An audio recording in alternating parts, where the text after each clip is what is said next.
चलने के लिए एक बहुत प्यारा सा नाम है, और वो प्यारा सा नाम इसलिए भी है कि उन्होंने शिक्षा क्षेत्र में बहुत बड़ा काम किया है। और बड़ा काम यूं ही नहीं किया, बड़ा काम इसलिए किया है कि ये उनकी पैतृक विरासत है। माने उनके पिताजी बहुत अच्छे योग के आदरणीय शिक्षकों में आपकी प्रधानता हुआ करते थे। उनके उन्हीं का उन्हीं क्या हो जाएगा। चलो काम शुरू से लेंगे तो कैसे काम चल रहे हैं।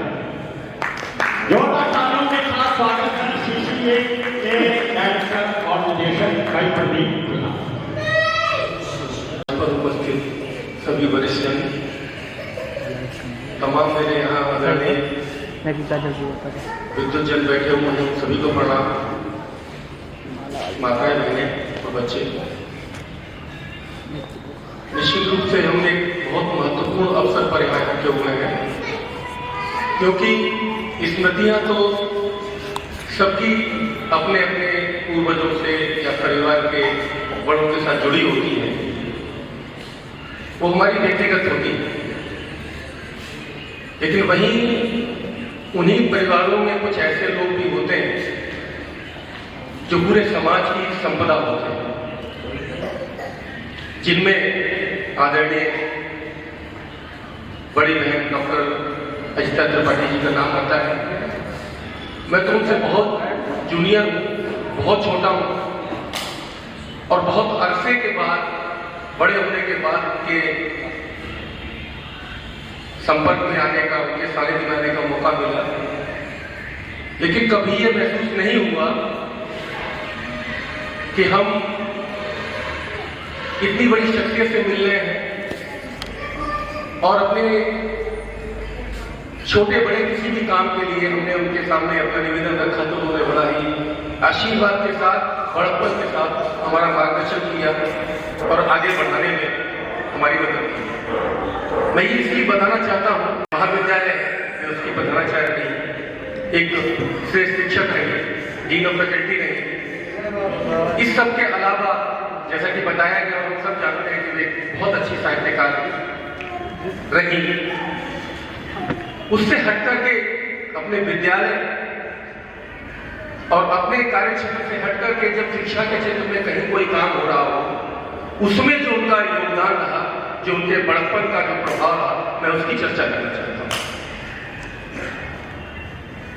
हम लोगों ने एक छोटा सा विद्यालय शुरू किया पिताजी के आशीर्वाद से, और वो धीरे धीरे बढ़ता गया। और एक समय ऐसा आया कि जब हमें लगा कि हमें कुछ नए मार्ग चाहिए, कुछ नई रोशनी चाहिए आगे बढ़ने के लिए, और तब उस सिलसिले में आदरणीय दीदी से मिलने का मौका मिला।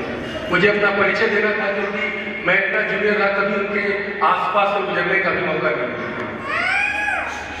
और जब पहली बार मैंने उनसे अपना कोई अनुरोध रखा, अपनी कोई मांग रखी, तो एक जैसा बात मिला कि वे मेरे व्यक्तिगत समारोह में, जीवन के महत्वपूर्ण समारोह में उपस्थित रही और उन्होंने आशीर्वाद दिया।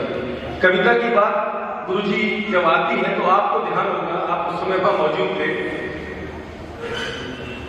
मेरी विवाह की 25वीं वर्षगांठ थी और आदरणीय दीदी आमंत्रित थी। नगर के तमाम लोग जैसे कि आमंत्रित होते हैं, तमाम अपने मिलने जुलने वाले सभी लोग अपनी तरह से आशीर्वाद देते, शुभकामनाएं दे रहे थे।